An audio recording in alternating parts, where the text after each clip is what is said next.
के ऊपर कितना अत्याचार हुआ, लेकिन तब भी मीराबाई ने अपना भक्ति और भजन को कम नहीं करा, तो वो जहर को भी अमृत बना दिया।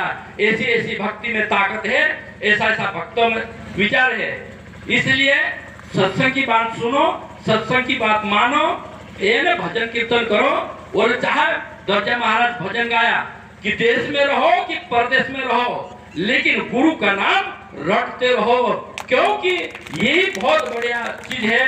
गुरु के नाम अनमोल है और इसके बराबर कोई चीज नहीं है।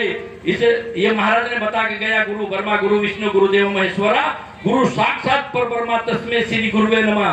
गुरु ब्रह्मा भी है, गुरु विष्णु भी है, गुरु महेश भी है और गुरु सब कुछ होते हैं। इसलिए गुरु को मानो और भगवान को भी मानो, क्योंकि गुरु जो हमारा शिव पंथ सत्संग, हमारा शिव हमारा भगवान है, सत्संग पंथ हमारा मार्ग है और सत्संग हमारी ये ज्ञान की गंगा जो यहाँ पे वन सिंह बाबा ने बहाई है। ये इसमें नहाने का कोशिश करो, पर इसमें नहा लिया तो कभी जिंदगी भर तक नहाने की भी जरूरत नहीं पड़े, ऐसा काम हो जाएगा। इस कारण से जो महाराज ने कहा कि नारद मुनि की बात एक बताई थी। नारद मुनि इस धरती के ऊपर सदा गमन करते रहते हैं। अभी यही सत्संग में भी रहे, अभी तो घर घर में नारद है, लेकिन पहले जो नारद था तो किसी की बात में उल्टा बात करके भी समझाता था, किसी को सीधा बात करके भी समझाता था। एक समय में एक बूढ़े लोग वहां बैठे थे, कहा घर के आंगन में, उसको मिला कि बाबा जी बहुत बढ़िया, पूरे हमारी सब काम में लग गए और बराबर लग गए, पूरी हमारी सब शादी हो गई, पूरा की शादी हो गई। तो बोले नारद मुनि बोले सबकी शादी हो गई, सब काम में लग गए, तो आप भी काम में लग जाओ। तो मेरा क्या काम, मेरा तो तुम आप पूरा संसार हो गया तो आप भगवान की भक्ति कर लो और भगवान की भक्ति कर लो और भगवान का नाम ले लो, क्योंकि आप संसार का काम तो कर दिया है, लेकिन तुम्हारा जीवन का भी बाकी है, उसका भी काम कर लो। तो दादा ने बोला कि नहीं नहीं, मेरे को तो बहुत काम देखना है, मेरे को ये करना है, मेरे को वो करना है, पूरे पारी को ढोल चलाना है, फलाना, मेरे को ये काम नहीं पड़ेंगे।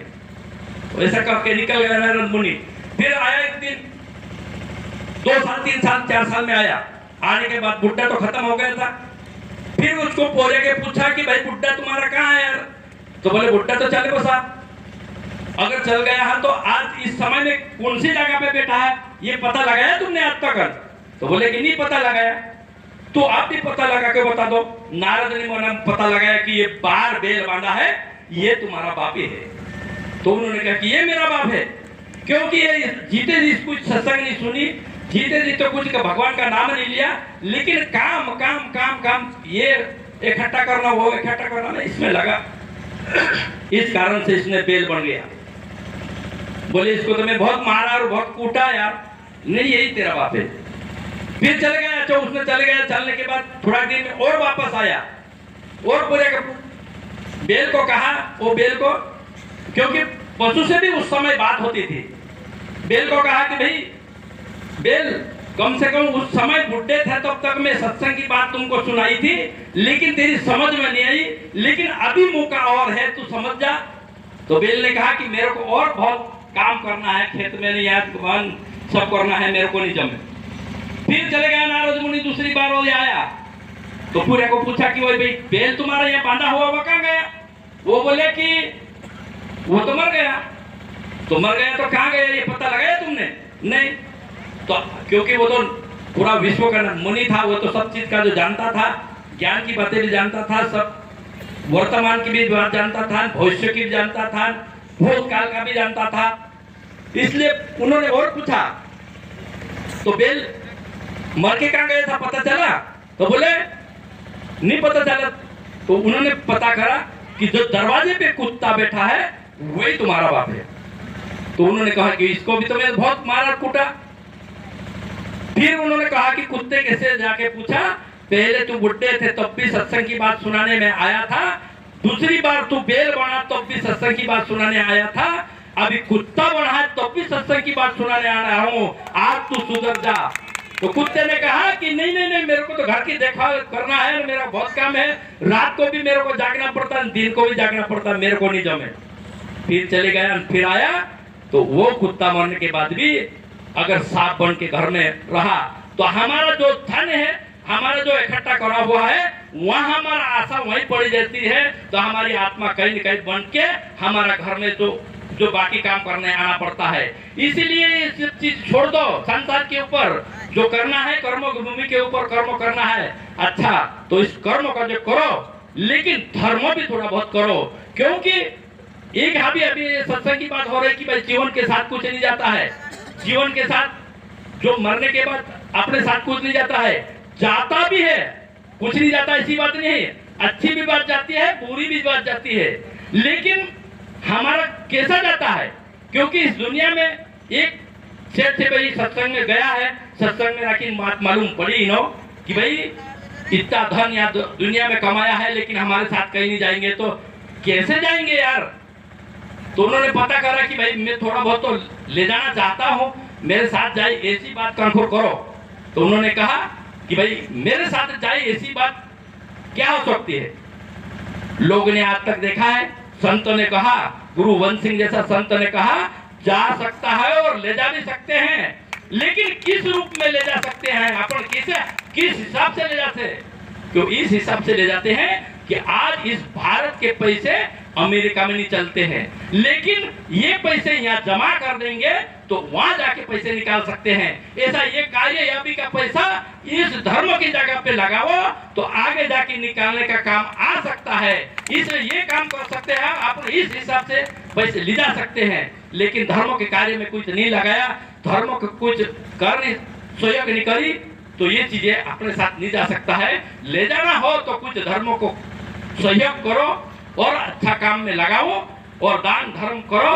ये हमारा चीज हमारे नसीब में, हमारा किस्मत में हमारा मिल सकता है। इस कारण से ये सब सत्संग की बात, बाकी सबसे हमारा शरीर में जो तत्व ज्ञान की बात भी इन्होंने करी है, और हमें 2 आदमी को हम गुरु दीक्षा देने वाले हैं। इस कारण से ये बातें मैं सबको क्यों सुनाया है कि गुरु दीक्षा देना है हमको, लेकिन गुरु बनने के बाद भी आगे जाके कुछ लालच में नहीं आ जाए और किसी को ठगने नहीं बच जाए। इस कारण से जो गुरु बनेंगे तो उस बात में नहीं आना और नहीं किसी को ठगना और ना किसी को ठगाना भी नहीं, क्योंकि दोनों काम नहीं करना है। इस कारण से 2 आदमी को हम बनाएंगे तो वो जाके अच्छा काम करेंगे और हमारा जीवन, खुद का भविष्य भी सुधारेंगे और दूसरे को भविष्य भी सुधर जाएंगे।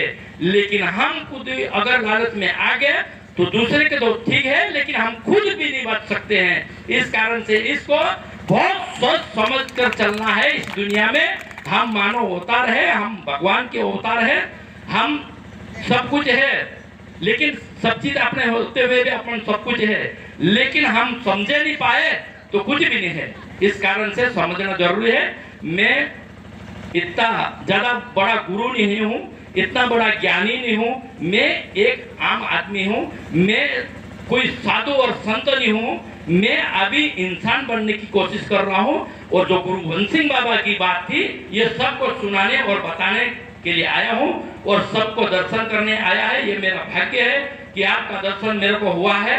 इस कारण से मैं भी भाग्य समझता हूँ कि भाई यहाँ से यहाँ तक हमको तुम्हारा जो दिल है वो हमको यहाँ तक लाया है। इस कारण से हमारा लोगों को, यहाँ के लोग जो भी किसान लोग हैं, सेठ लोग हैं, वहाँ से लोग हमारा यहाँ तक आया और इन लोगों को तुम्हारे साथ जुड़ने का मौका मिला, तुम्हारे घर में बोलने का मौका मिला। तुम इन लोगों को अच्छी तरह से तुम्हारा भाई और छोरे समझ कर रख रहा है, इसीलिए तुमको भी मैं हाथ से मुक्त झुका के हार्दिक हार्दिक अभिनंदन करता हूँ। तुमको भी भगवान उन्नति दे और आगे बढ़ने का मौका मिले और जीवन में खुशियां ही खुशियां आवे, दुख कभी नहीं आए। ये बोल के मैं बंद करता हूँ। जय शिवाय नमः।